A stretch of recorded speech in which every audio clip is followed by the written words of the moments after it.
الشيطان الرجيم. بسم الله الرحمن الرحيم. وقضي ربك ألا تعبدوا إلا إياه وبالوالدين إحسانا إما يبلغن عندك الكبر أحدهما أو كليهما فلا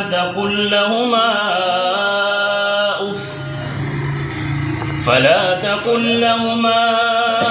أف ولا تنهرهما وقل لهما قولا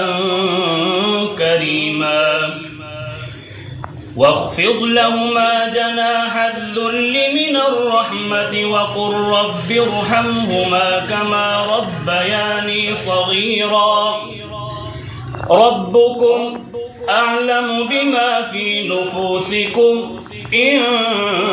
تكونوا صالحين فإنه كان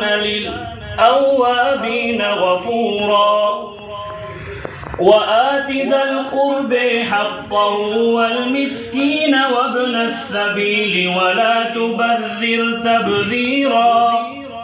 إن المبذرين كانوا إخوان الشياطين وكان الشيطان لربه كفورا وإما تعرضن عنهم ابتغاء رحمة من ربك ترجوها فقل لهم قولا ميسورا